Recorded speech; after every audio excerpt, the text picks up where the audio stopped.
إن الحمد لله نحمده ونستعينه ونستغفره ونؤمن به ونتوكل عليه ونعوذ بالله من شرور أنفسنا ومن سيئات أعمالنا من يهده الله فلا مضل له ومن يضلله فلا هادي له وأشهد أن لا إله إلا الله وحده لا شريك له وأشهد أن محمدا عبده ورسوله صلى الله عليه وسلم اللهم صل على محمد وعلى آل محمد كما صليت على إبراهيم وعلى آل إبراهيم إنك حميد مجيد اللهم بارك على محمد وعلى آل محمد كما باركت على إبراهيم وعلى آل إبراهيم إنك حميد مجيد أما بعد فإن خير الحديث كتاب الله وخير الهدي هدي محمد صلى الله عليه وسلم وشر الأمور محدثاتها وكل محدثة بدعة وكل بدعة ضلالة وكل ضلالة في النار أعوذ بالله من الشيطان الرجيم بسم الله الرحمن الرحيم يا أيها الناس اتقوا ربكم الذي خلقكم من نفس واحدة وخلق منها زوجها وبث منهما رجالا كثيرا ونساء واتقوا الله الذي تساءلون به والأرحام إن الله كان عليكم رقيبا يا أيها الذين آمنوا اتقوا الله حق تقاته ولا تموتن إلا وأنتم مسلمون يا أيها الذين آمنوا اتقوا الله وقولوا قولا سديدا يصلح لكم أعمالكم ويغفر لكم ذنوبكم ومن يطع الله ورسوله فقد فاز فوزا عظيما رب اشرح لي صدري ويسر لي أمري واحلل عقدة من لساني يفقهوا قولي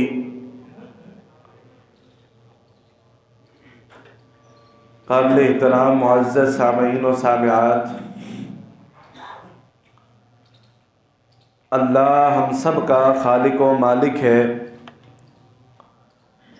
دنیا کے اندر جتنے بھی تعریفی کلمات ہیں، کبریائی اور بڑائی کے جملے ہیں، ان سب کا حقیقی مستحق اللہ تعالی ہے۔ درود و سلام ہو ہمارے حقیقی پیر و مرشد، محسن و مربی، پیشوا مقتدا، سید الاولین والآخرین، امام الانبیاء جناب محمد رسول اللہ صلی اللہ علیہ وآلہ آلہ وسلم کی ذات اقدس پر۔ گزشتہ سے پیوستہ قرآن مجید میں اللہ تعالیٰ یہودیوں کی ایک خباثت، جادو کو سیکھنا اور اس کے برے اثرات اللہ تعالیٰ اس کا تذکرہ کر رہے ہیں کہ سلیمان علیہ السلام کے دور میں یہودیوں نے اس کو عروج پر پہنچایا، یعنی کہ اس کو سیکھنے اور سکھانے میں۔ سلیمان علیہ السلام نے وہ کتابیں زمین میں دفنوا دی۔ جب آپ کی حکومت ختم ہوئی، شیطان نے لوگوں کو اس جگہ کی طرف راغب کیا، اس کا پتہ دیا۔ وہ کتابیں لوگوں نے زمین سے نکالی تو انہوں نے یہ سمجھا کہ سلیمان علیہ السلام کی جو پرکشش حکومت اور آپ کے معجزے تھے، یہ سارے جادو تھے۔ اللہ تعالیٰ نے جادو اور معجزے میں فرق کرنے کے لیے 2 فرشتے آسمان سے اتارے بابل شہر کے اندر، جہاں آج کل کوفہ جس نام سے مشہور ہے۔ تو یہ اللہ نے اس مقصد سے اتارے تھے کہ ایک تو لوگوں کا امتحان تھا کہ وہ خود لوگوں کو بتائیں کہ جادو کفر ہے، یہ فتنہ ہے، اس کو چھوڑ دو۔ تو اگر پھر بھی تم اس کو لیتے ہو تو پھر اللہ کے غضب کا نشانہ بنیں گے۔ لوگوں کو اللہ تعالیٰ نے یہ بتلانے کے لیے کہ سلیمان علیہ السلام جو اپنے تخت کو ہوا میں لے جاتے ہیں، لوگوں کو جانوروں کی، پرندوں کی بولیاں سن کے آگے بتاتے ہیں کہ پرندہ یا جانور کیا کہنا چاہ رہا ہے، اور اسی طرح درختوں اور پہاڑوں کی آپ زبان کو سمجھتے تھے۔ اللہ نے آپ کو معجزے دیے ہوئے تھے، تو یہ جادو نہیں ہے۔ تو اسی طرح ان کی جو اکثریت تھی جادو سیکھنے والی، وہ یہ سیکھا کرتی تھی کہ آپ ہمیں میاں اور بیوی کے درمیان جدائی ڈالنا سکھائیں جادو کے ذریعے۔ تو اللہ تعالیٰ نے اس کو ذکر کیا ہے۔ ہم نے اس کے بارے میں یہ بیان کیا تھا کہ جہاں کہیں میاں اور بیوی کے درمیان تفرقہ ہوتا ہے، جدائی ہوتی ہے، اس کی بہت ساری وجوہات ہوتی ہیں۔ ان میں سے کچھ وجوہات ہمارے معاشرہ بھی کریٹ کرتا ہے، اس کو تخلیق کرتا ہے، جیسا کہ بیوی کے بارے میں لطیفوں کو عام کرنا، اسے زبان زد عام رکھنا، اسے محافل کے اندر آپس میں دوستوں کے ساتھ اس پر ہنسی مذاق کو ٹھٹھا کرنا۔ یہی چیز ایک فطرت کی شکل اختیار کرتی ہے۔ انسان جب اس پر غور کرتا ہے، یہی سماعت کرتا رہتا ہے، تو بظاہر شیطان اس میں شامل ہو کر پھر ان کے درمیان وہ تفرقہ ڈالنے کی کوشش کرتا ہے۔ اور نبی علیہ السلام کی یہ حدیث ہے کہ شیطان کو کسی بھی کام سے زیادہ اتنی خوشی نہیں ہوتی جتنی اسے میاں اور بیوی کے درمیان تفرقہ ڈالنے سے ہوتی ہے۔ اس کا یہ آیت کا آدھا حصہ ہے جس کا میں نے آپ کو خلاصہ پچھلے خطبے کا بیان کیا ہے۔ اس کے آگے اللہ تعالیٰ بیان فرماتے ہیں، اعوذ باللہ من الشیطان الرجیم وما هم بضارین بہ من احد الا باذن اللہ، کہ ان کسی کا بھی کوئی بھی نقصان اللہ کے حکم کے بغیر تم تک نہیں پہنچ سکتا۔ وَيَتَعَلَّمُونَ مَا يَضُرُّهُمْ وَلَا يَنْفَعُهُمْ، اور وہ اس چیز کو سیکھتے تھے جو نقصان دیتی تھی، انہیں فائدہ نہیں دیتی تھی۔ وَلَقَدْ عَلِمُوا لَمَنِ اشْتَرَاهُ مَا لَهُ فِي الْآخِرَةِ مِنْ خَلَاقٍ، اور بلا شبہ یہ جانتے تھے کہ جو چیز یہ خرید رہے ہیں آخرت میں ان کے لیے کوئی حصہ نہیں ہے۔ وَلَبِئْسَ مَا شَرَوْا بِهِ، کتنی ہی بری چیز ہے جس کا انہوں نے سودا کیا ہے، انفسہم، اپنی جانوں کے بدلے، لو کانوا یعلمون، کاش کہ یہ لوگ اس کو جانتے ہوتے۔ جادو کے بارے میں یہ بات آپ اپنے عقیدے کے اندر شامل کر لیں کہ اللہ کے حکم کے بغیر یہ اپلائی نہیں ہو سکتا۔ دنیا کے اندر جتنی مرضی بڑی طاقت ہے وہ اللہ کے حکم کے جو ہے نا وہ ماتحت ہے۔ اللہ کے حکم کے بغیر اللہ تعالیٰ نے یہ بیان فرمایا، وَمَا هُمْ بِضَارِّينَ بِهِ مِنْ أَحَدٍ إِلَّا بِإِذْنِ اللَّهِ۔ کائنات کے اندر یہ خیال کرنا کہ اللہ کے اذن، اللہ کی مشیت اور اللہ کے حکم کے بغیر کوئی یہاں پتہ بھی ہلتا ہے، یہ شرک ہے۔ کوئی بھی جادوگر ہو، چاہے جتنا مرضی مضبوط ہو، شیطان بھی کیوں نہ ہو جو ان سب کا سربراہ ہے، وہ بھی اللہ کی مشیت کے بغیر دنیا میں کوئی کام نہیں کر سکتا۔ اللہ نے اس کو اتنی چھوٹ دی، اتنے اختیار دیا ہوا ہے۔ تو اس چیز کو سب سے پہلے یہ ذہن میں رکھنا ہے کہ ہمارا یہ عقیدہ نہیں ہونا چاہیے کہ ہمیں فلاں بندہ جو نقصان پہنچا سکتا ہے، یا فلاں بندہ ہماری جو ہے نا وہ کوئی خرابی کر سکتا ہے، فلاں بندہ ہمارے معاملات میں اندر بگاڑ پیدا کر سکتا ہے، ایسا نہیں کر سکتا اللہ کے حکم کے بغیر۔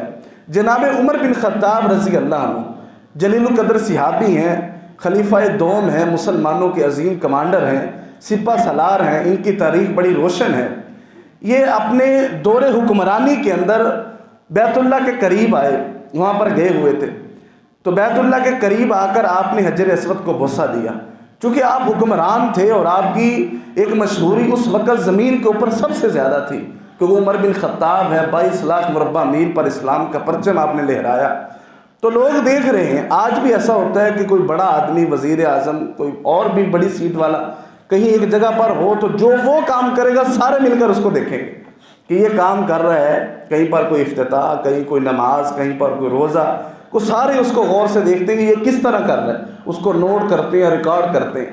عمر بن خطاب رضی اللہ عنہ بوسہ لینے کے لیے حجر اسود کا آگے بڑھے تو سارے لوگ غور سے دیکھ رہے، آپ نے حجر اسود کو بوسہ دیا اور اس کے بعد آپ نے گرجدار آواز سے کہا کہ انی اعلم انک حجر، صحیح بخاری اور مسلم کے الفاظ ہیں، یہ روایت ہے کہ میں جانتا ہوں حجر اسود کو اس طرح منہ کر کے کہ میں بلا شبہ جانتا ہوں تو صرف ایک پتھر ہے، نہ تو نقصان دے سکتا ہے نہ تو فائدہ دے سکتا ہے۔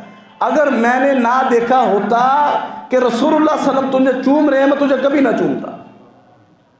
لوگ جتنا مرضی تمہاری طرف آ رہے ہیں، میں نے دیکھا ہے کہ رسول اللہ صلی اللہ علیہ وسلم نے تجھے چوما، اس لیے میں چومتا ہوں۔ تو صرف ایک پتھر ہے، تیری کوئی حیثیت نہیں۔ رسول اللہ صلی اللہ علیہ وسلم نے تجھے چوم کر تیری حیثیت بنائی ہے، تجھے چوم کر عبادت کے اندر شمار کیا۔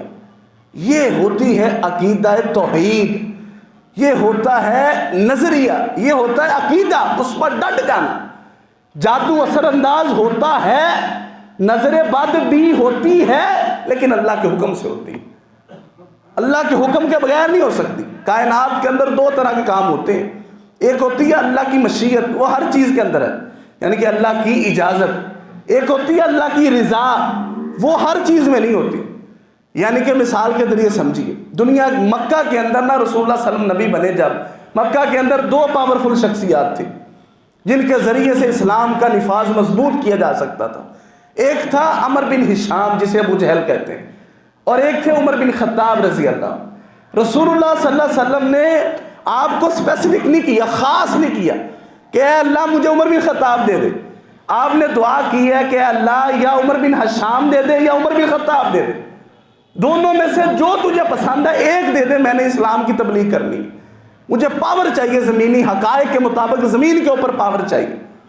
تو اللہ تعالیٰ نے کیا کیا ہے کہ اللہ کی رضا یہ تھی کہ عمر اسلام لائے، کیونکہ ابو جہل کا جو ایمان تھا وہ اللہ کو پسند نہیں تھا، وہ دل سے خبیث تھا۔ تو اللہ ابو جہل کا جو کفر ہے یہ اللہ کی رضا نہیں ہے، اللہ کا ارادہ ضرور ہے، یہی تقدیر ہے، اس کو ہی سمجھنا ہے۔ یہ ایک جملہ سمجھ لیے، دنیا کے اندر جو بھی کام ہے وہ اللہ کی مشیت ہے، لیکن جو اچھا کام ہے وہ اللہ کی رضا ہے۔ میں نماز نہیں پڑھتا، یہ اللہ کی رضا نہیں، اللہ نہیں چاہتا میں نماز نہ پڑھوں، اللہ تو چاہتا ہے، اللہ تو سب کو جنت میں دینا چاہتا ہے، سب کو جنت میں داخل کرنا چاہتا ہے۔ رسول اللہ صلی اللہ علیہ وسلم نے فرمایا کہ جو سب سے آخری جنتی ہوگا نا، سب سے آخری، دنیا کتنی ہے، آدم علیہ السلام سے لے کر ہزاراں کروڑاں سال گزر چکے ہیں، اور آگے کتنی جانی ہے کسی کو نہیں پتا۔ 1,24,000 تو صرف رہنما آئے ہیں اس دنیا کے اندر، تو ان کی امتیں کتنی ہوں گی؟ آج ہم 7 ارب کے قریب ہیں، تو آپ اندازہ کیجئے ان میں کتنے لوگ جنت میں جائیں، کتنے زیادہ ہوں گے۔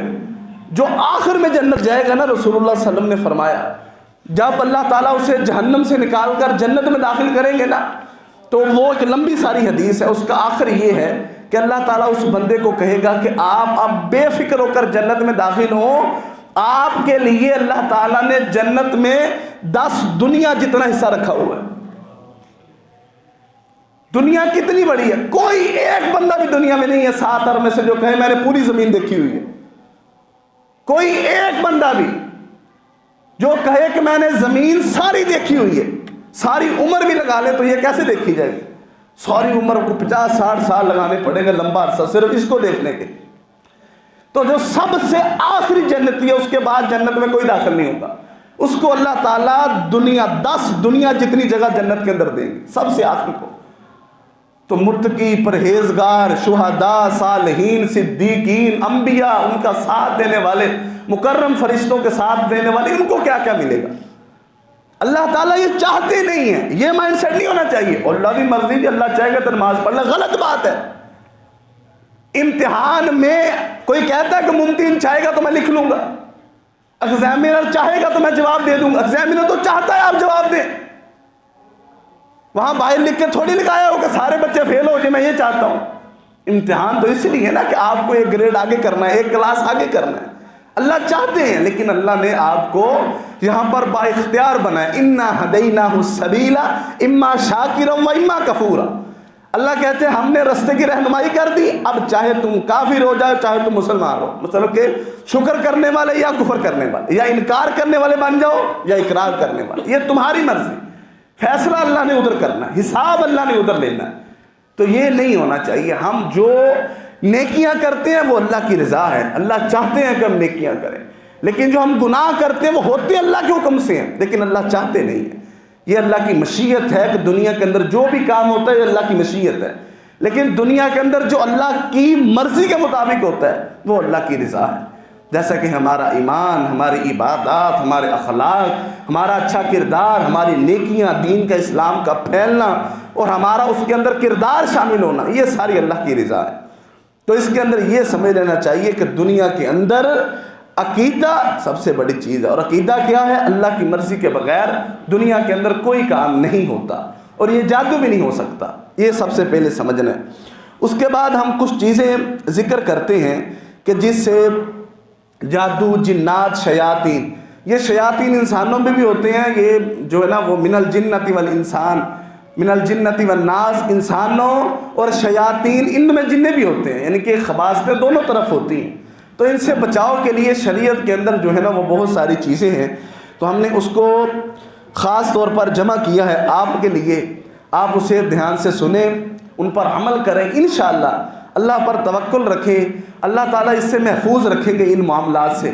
اگر بالفرض کوئی آزمائش کے طور پر اس میں شامل بھی ہو جاتا ہے، اس کے اوپر جادو ہو جاتا ہے کہ وہ جنات کی خباثت کا شکار ہو جاتا ہے، پھر بھی اس کے اوپر صبر رکھیں، پھر بھی قرآن مجید میں ان کی جیسے کہتے ہیں نا میڈیسن موجود ہیں، آپ ان کو استعمال کرتے رہیں انشاءاللہ اللہ تعالیٰ۔ جیسے رسول اللہ صلی اللہ علیہ وسلم، میں یہ سمجھتا ہوں اور ہمارا یہ عقیدہ ہے کہ رسول اللہ صلی اللہ علیہ وسلم پر اس لیے جادو ہوا تھا، اللہ نے اس لیے اپلائی کرنے دیا تھا تاکہ امت کے لیے ایک مثال بنے۔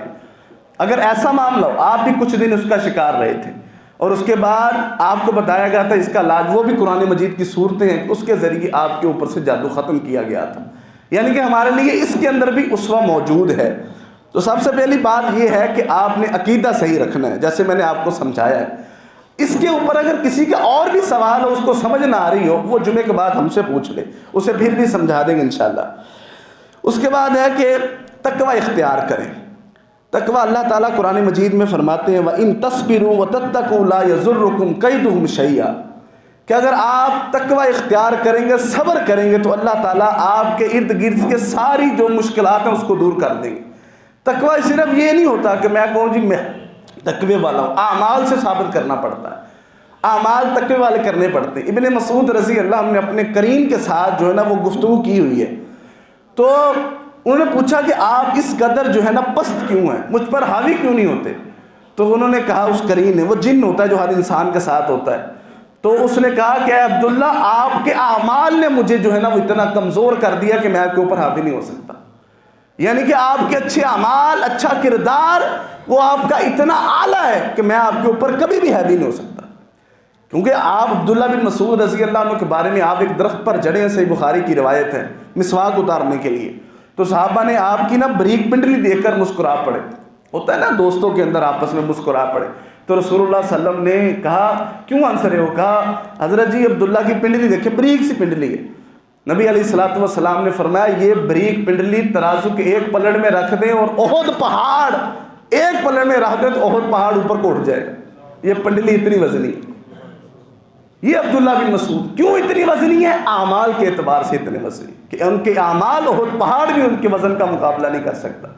تو یہ تقوی اللہ کا اختیار کریں، اللہ کی خشیت کے مطابق چلیں، اللہ کے حکم مانیں۔ یہ دنیا کی ساری طاقتیں انسان سے نیچے ہیں۔ جنات کب اثر انداز ہوتے ہیں، یہ کب چیزیں ڈراتی ہیں؟ جب انسان ان سے ڈرتا ہے۔ ایک انسان پاک صاف ہو، صاف ستھرا ہو، باوضو ہو، وہ چیزیں ان سے ڈرتی ہیں۔ جو انسان بہادر ہوتا ہے، مسلمان کے اندر جو بنیادی خصوصیات ہوتی ہیں ان میں سے ایک صفت یہ بھی ہے کہ وہ بہادر ہوتا ہے۔ مسلمان ڈرپوک نہیں ہوتا کہ وہ بلی سے بھی ڈرے، کتے سے بھی ڈرے، کسی بھی ایک جانور سے ڈرے۔ جو مجھے ادھر سے آواز سنائی دی وہ ڈر کے دوسری طرف بھاگ جائے، وہاں کھڑے ہو کر اعوذ باللہ من الشیطان الرجیم پڑھے، آیت الکرسی پڑھے، ڈٹ کے کھڑا ہو۔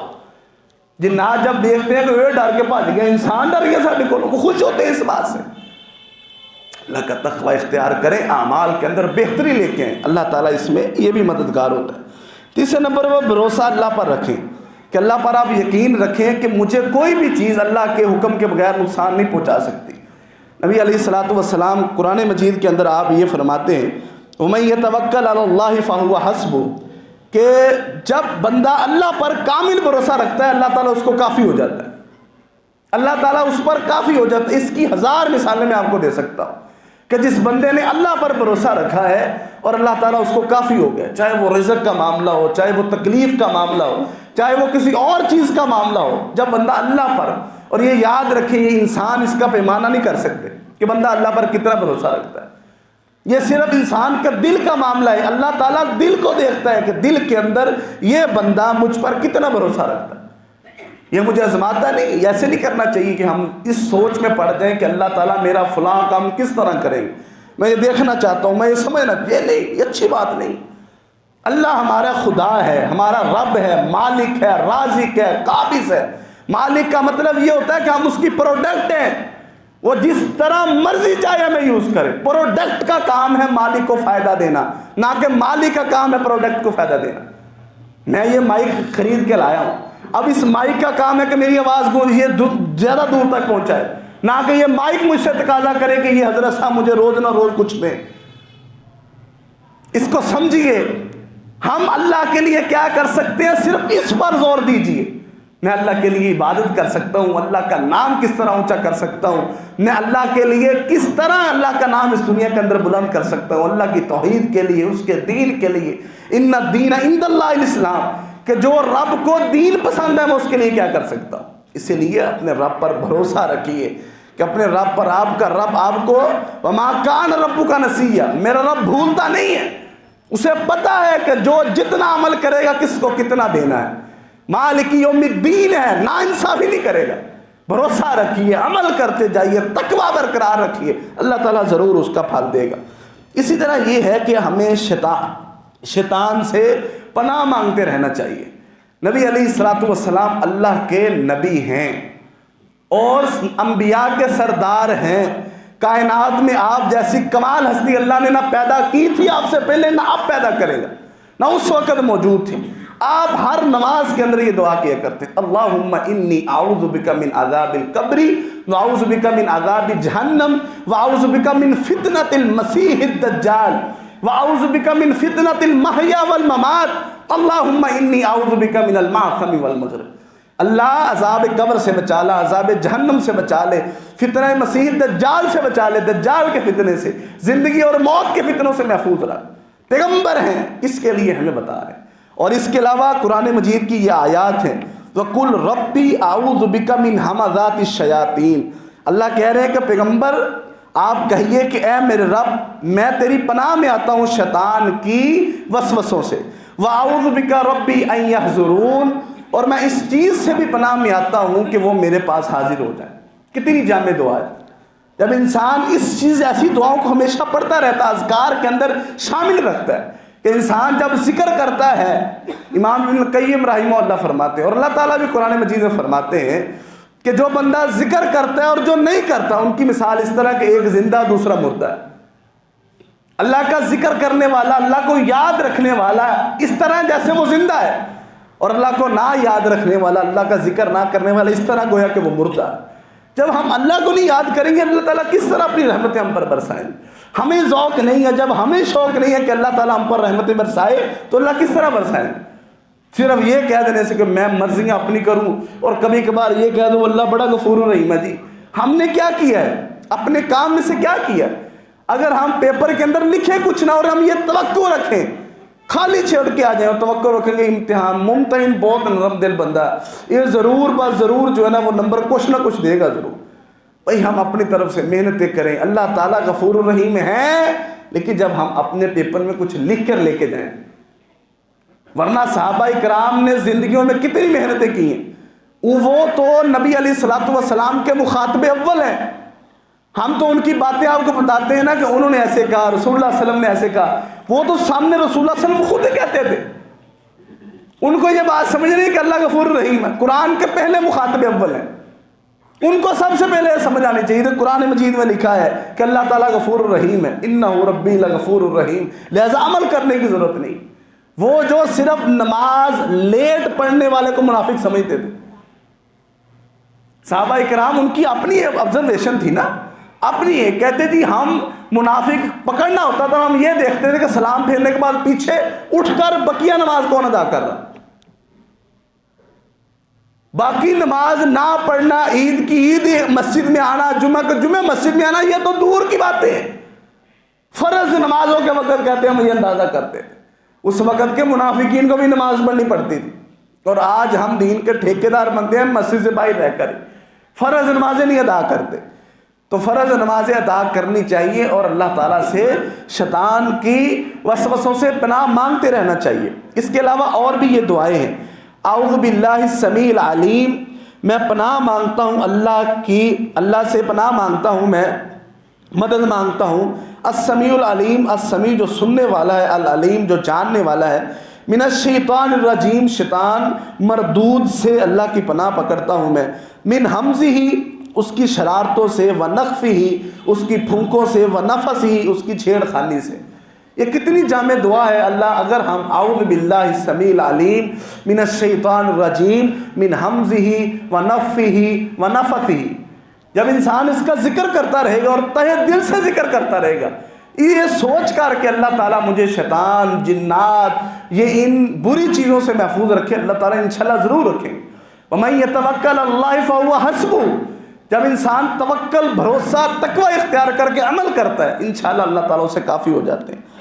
اسی طرح دوسری دعا ہے اعوذ بکلمات اللہ التامات من کل شیطان وہامہ ومن کل عین لامہ۔ یہ تین دعائیں یہ قرآن مجید کے اندر ہے کہ وَقُلْ رَبِّ اعوذ بک من ہمزات الشیاطین واعوذ بک ربی ان یحضرون، اور اسی طرح اعوذ باللہ السمیع العلیم من الشیطان الرجیم من حمزہ ونفخہ ونفثہ، اعوذ بکلمات اللہ التامات من کل شیطان ہامہ ومن کل عین لامہ۔ یہ شیطان سے پناہ مانگنے کی، یہ جنات اور بری چیزوں سے محفوظ رہنے کی اللہ تعالیٰ کے سامنے التجا ہے۔ یہ دعائیں یاد بھی کرنی چاہیے اور انہیں پڑھنا بھی چاہیے۔ اسی طرح اس سے جادو اور جنات سے بچے رہنے کے لیے عجوہ کھجور جو مدینے کی، اسے استعمال کرنا چاہیے اگر ممکن ہو تو۔ یہ کوئی لازم چیز نہیں ہے لیکن اگر ممکن ہو تو یہ اچھی چیز ہے۔ رسول اللہ صلی اللہ علیہ وسلم نے فرمایا کہ جو عجوہ کھجور روز ہاتھ استعمال کر لیتا ہے اس پر موذی چیزیں اثرات نہیں کر سکتی، جادو اس پر اثر نہیں ہو سکتا، جو بھی شام تلک اس پر اس دن وہ چیز اثر نہیں کرے گی۔ اور آج بھی جو اچھے شرعی عامل ہیں وہ اس چیز کو بتلاتے ہیں کہ وہ عجوہ کھجور جس پر جادو ہوا ہو کہ اس پر وہ دم کرتے ہیں، شرعی دم، اور عجوہ کھجور مریض کو دی جاتی ہے جس سے اسے کافی حد تک جو ہے نا وہ فاقہ ہوتا ہے، افاقہ ہوتا ہے، تو اس سے وہ جادو صحیح ہونے پر مدد ملتی ہے۔ اسی طرح صبح اور شام کے اذکار ہیں، مسنون اذکار، اور یہ یاد رکھیے امام ابن قیم رحمہ اللہ کہتے ہیں کہ یہ ایک مسلمان کے لیے کلا ہے، مضبوط کلا ہے کہ جس کے اندر انسان بند ہو جاتا ہے۔ کیا آپ پرانے دور کے اندر دیکھیں کہ جب پہلے وقتوں کے اندر فورسز جو اپنے آپ کو بچاؤ کے لیے قلعے کے اندر محصور کر لیتی تھی، اس کو توڑنا، اس کے اندر داخل ہونا ایک فوج کے لیے بہت ہی مشکل کام ہوتا تھا۔ اسی طرح ایک جنات جو ہیں، شیاطین جو ہیں، انسان کو نظر نہیں آتے لیکن وہ اسنان پر کام کر سکتے ہیں، اثرات رکھتے ہیں۔ ان کے لیے ضروری یہ کہ انسان قلعے کے اندر بند ہو جائے۔ یہ تقریباً 15 سے 16 ہیں صبح اور شام کی چھوٹی چھوٹی دعائیں، اور یہ حجت ہی نہیں مان سکتی، مجھے یاد نہیں ہوتا۔ آج کل بچے پوری پوری کتابیں یاد کر لیتے، چھوٹے چھوٹے بچے۔ ان دعاؤں کو یاد کرنا چاہیے۔ آیت الکرسی ہے، معوذتین ہے، اسی طرح اصبحنا واسب الملکی، اسی طرح سید الاستغفار ہے، پھر اسی طرح اور بھی دعائیں اس کے اندر شامل ہے، اللہ تعالیٰ کی حمد و ثنا۔ یہ انسان صبح اور شام، میں سچا واقعہ آپ کو بتاتا ہوں۔ میرے ایک دوست ہیں، ان کی جو ہے نا بیوی اہلیہ، اس کے اوپر یہ اثرات تھے، اور یقین کریں وہ بالکل دنیا دار بندہ ہے، مولوی نہیں، آپ سمجھے کہ مولوی ہے۔ اس کی اہلیہ کے اندر جب جنات اپنا حاضر ہوتے تھے، جب اس کے ہوتا ہے جیسے یہ سلسلہ تنگ کرنے کے لیے حاضر ہوتے تھے، وہ بالکل کہتے میں پاس بیٹھا ہوتا تھا اور میں اس کا اپنی بیوی کا ہاتھ پکڑ لیتا تھا تاکہ اسے کوئی نقصان نہ پہنچائے۔ ہوتا ہے اکثر یہ اٹھا کر مریض کو دوسری طرف، متاثر بندہ، اندر والا بندہ بے ہوش ہوتا ہے، اسے اٹھا کر دیوار پر مار دیتے ہیں، زخمی کر دیتے ہیں۔ میں کہتے ہیں بسم اللہ پڑھ کر نہ اس کا ہاتھ پکڑ لیتا تھا تاکہ یہ اسے اٹھائے نہ۔ وہ بولتی رہتی تھی وہ، کیونکہ اس کے اندر وہ جنات بولتے تھے، لیکن وہ مجھے کچھ نہیں، میں نہیں ڈرتا تھا۔ حتیٰ کہ 5 سال کا بیٹا ہے وہ پاس بیٹھا ہوتا تھا، اور باقی سب جب وہ حاضری ہوتی بھاگ جاتے تھے، دور گھر سے باہر نکل جاتے تھے۔ کیوں؟ کیونکہ میں نے اسے یہ کہا ہوا تھا کہ آپ عقیدہ رکھ کر آپ صبح اور شام کے اذکار کیا کریے، لازمی۔ یہ آپ کو نقصان نہیں پہنچا سکتے، آپ کو، ایک بندہ تو خود ہی متاثر ہے، آپ کو کچھ نہیں کہہ سکتے۔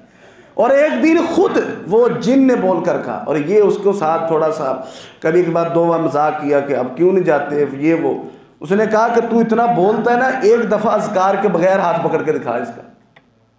جن نے کہا ہے آپ اذکار کے بغیر ہاتھ پکڑ کے دکھاؤ ایک دفعہ، پھر میں آپ کو بتاؤں میں کیا کر سکتا ہوں۔ یہ انسان کا کلا ہے، یہ میرے رب کی مخلوق ہے۔ ہمارے استاد محترم اس چیز کے ماہر ہیں لاہور کے اندر، ہم نے یہ اپنی کانوں سے سنا ہوا، پاس بیٹھے ہوئے، ایک جن کو مسلمان کیا ہے اور مسلمان کرنے کے بعد اسے کہا ہے کہ آپ طواف کر کے آئیں، عمرہ کر کے آئیں، اور اس جن نے پتا کیا کہا ہے کہ ہمیں وہ جانے نہیں دیں گے، ہمیں وہ جانے نہیں دیں گے۔ کون نہیں جانے دے گا؟ اللہ تعالیٰ نے کہا ہے نا کہ مشرکین یہ نجس ہیں کہ ان کو مسجد حرام میں داخل ہونے کی اجازت نہیں ہے، تو حدود حرم بنا ہوا ہے، حدود حرم مدنی اور حرم مکی کے اندر آپ جو گئے ہوئے ہیں میرے ساتھ اتفاق کریں گے کہ آپ جب آ رہے ہوں جدہ کی طرف سے، وہاں لکھا ہوا ہے نان مسلم روڈ ایک سائڈ پہ نکل جاتا ہے، حدود حرم شروع ہو جاتی ہے۔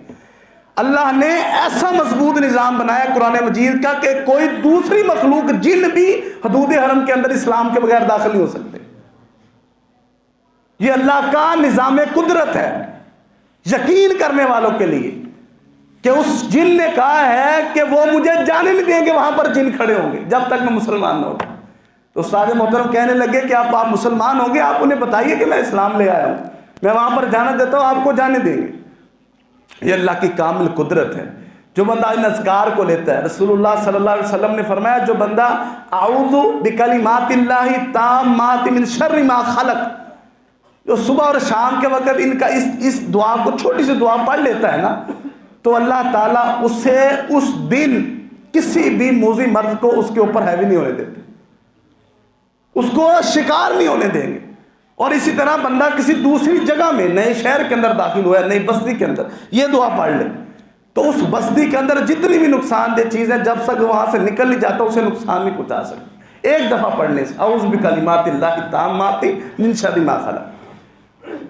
نبی علیہ الصلوۃ والسلام نے فرمایا بسم اللہ الذی لا یضر مع اسمہ شیء فی الارض ولا فی السماء وهو السمیع العلیم۔ جو 3 مرتبہ صبح اور 3 مرتبہ شام کو یہ اذکار کر لیتا ہے، اللہ تعالیٰ اسے ہر طرح کی موذی چیزوں سے محفوظ رکھیں گے۔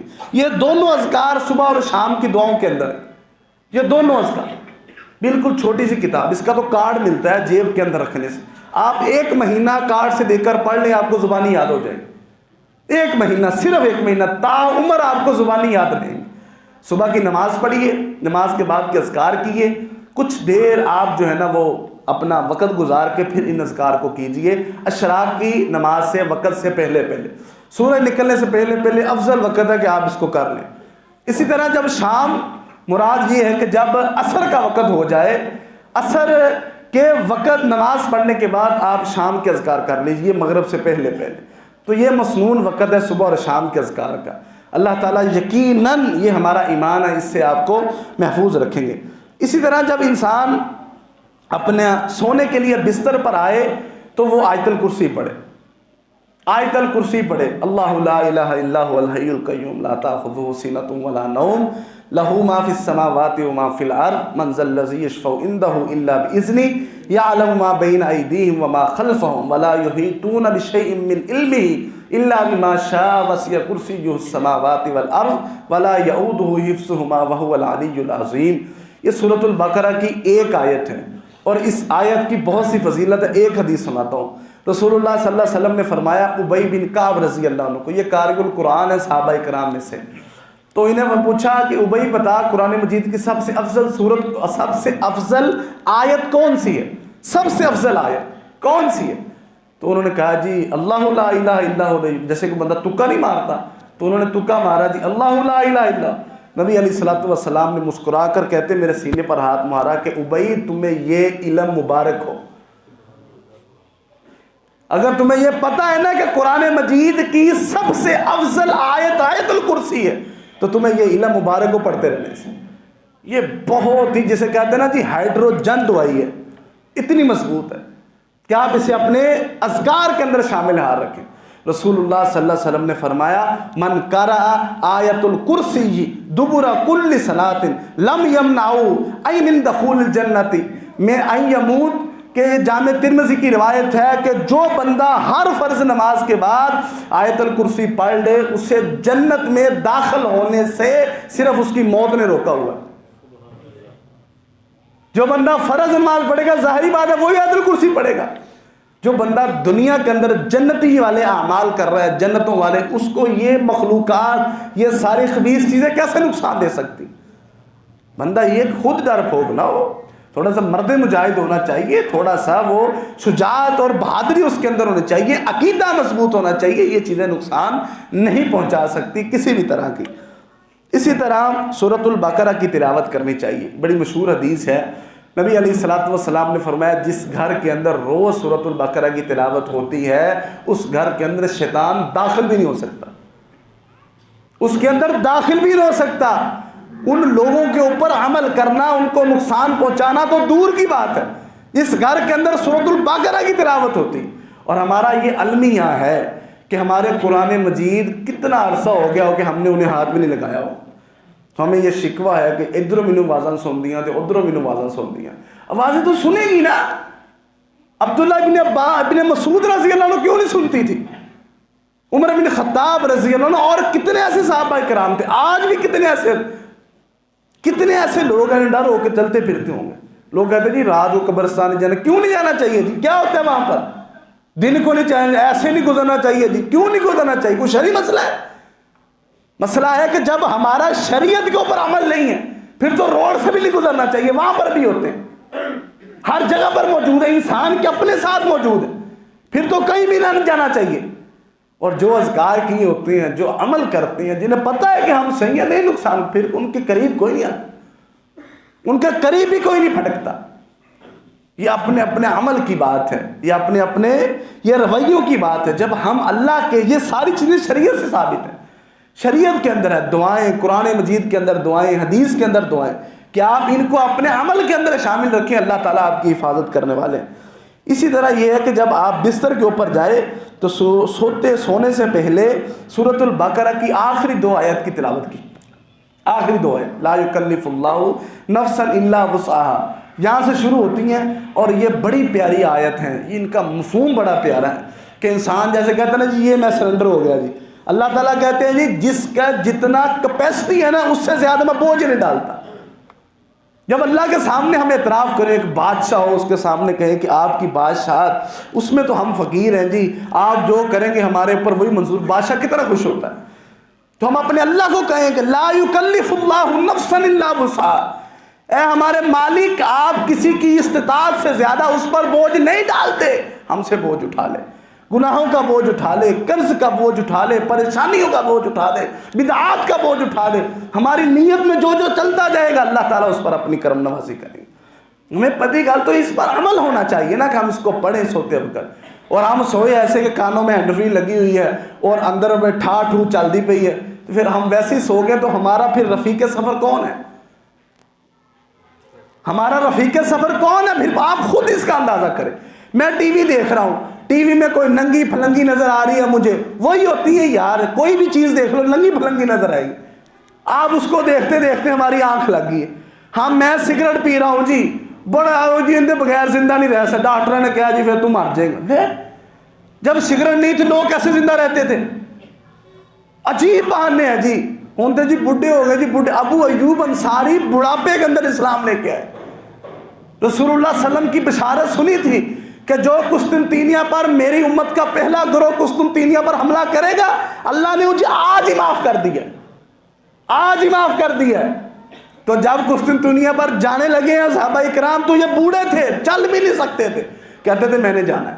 وہ کہتے ہیں جی کیا لڑے گا؟ کہا مجھے جا کر وہاں پھینک دینا، لیکن میں نے قسطنطینیہ روز ضرور جانا ہے، مجھے اٹھا کے لے جاؤ وہاں پر. میں نے رسول اللہ صلی اللہ علیہ وسلم سے سنا ہے کہ جو امت کا پہلا گروہ قسطنطینیہ پر حملہ کرے گا وہ جنتی ہے. میں نے جنت کی بشارت لینی. طلب ہونی چاہیے، تڑپ ہونی چاہیے. بڑھاپا کیا کہتے ہیں؟ یہ ہمارے اندر کی وہ نفس امارہ بولتا ہے، وہ نہیں جی نہیں تو تو یاد ہی نہیں کر سکتا جی، تو تو پڑھ ہی نہیں سکتا جی، عمر لانگی کس بات کی عمر گزر گئی. وہ ٹپے، وہ گانے، وہ چیزیں یاد کرنی وہ ایسے یاد آتی ہیں بابوں کو، ایسے پرانی چیزیں وہ کیسے یاد رہتی ہیں؟ جب شیطان مددگار ہوگا، شیطان کو ہم اس کے اپنے سامنے آ رکھیں گے پھر ایسا ہی ہوگا. آج کے نوجوان فزکس کیمسٹری، حالانکہ ان کا کخ فائدہ نہیں ہے یار، ہم بھی پڑھاتے ہیں، ایک کخ فائدہ نہیں ہے. ان میں دن رات ایسے لگا دیں گے جی سپارہ، وہ پڑھتا ہوں جی سویرے سویرے مولوی صاحب کو، اس کا صحیح کس نے کرانا ہے؟ ہماری توجہ ہی نہیں ہے، ترجیحات میں شامل نہیں ہے. قرآن نہیں آتا ٹھیک ہے جی کوئی گل نہیں پڑھنا آتا. بعد میں جی پریشان ہوتے جی منڈا ساڑھا ڈر جاتا. بھئی کیوں ڈر جاتا ہے؟ مسلمان کا بچہ ڈرنا نہیں چاہیے. جب اسے پتا ہو نبی علیہ الصلوۃ والسلام سیدنا حسن حسین چھوٹے تھے نا، خوبصورت تھے اور بہت ہی خوبصورت تھے. آپ انہیں روزانہ دم کیا کرتے تھے، اعوذکما بکلمات اللہ التامات من کل شیطان ہامہ ومن کل عین لامہ، صبح شام آپ دم کرتے تھے۔ آپ بھی دعائیں کریں، دعائیں یاد کریں اپنے بچوں کو دم، رب کعبہ کی قسم نہیں ڈریں گے، بسم اللہ پڑھ کے آپ اپنے ہاتھوں کو ان کے اوپر رکھیے جب وہ ڈرتے ہیں، دم کیجئے انہیں۔ چوک دے جی لو مول صاحب ڈرتا بہت، بیٹا آپ کا مول صاحب کا تھوڑی ہے۔ چھوٹے چھوٹے مسئلوں کے لیے ہم اتنے کچے مسلمان کیوں ہیں؟ چھوٹے چھوٹے مسئلوں کے لیے ہمیں کسی دوسرے کی ضرورت ہے، چھوٹے چھوٹے مسئلوں کے لیے ہم کسی دوسرے کی طرف بھاگتے ہیں۔ ہم کیوں نہیں اس قابل؟ میں کیوں نہیں اپنے بیٹے کو دم کر سکتا؟ میں کیوں نہیں اپنی بیوی کو دم کر سکتا؟ خود کو کیوں نہیں دم کر سکتا؟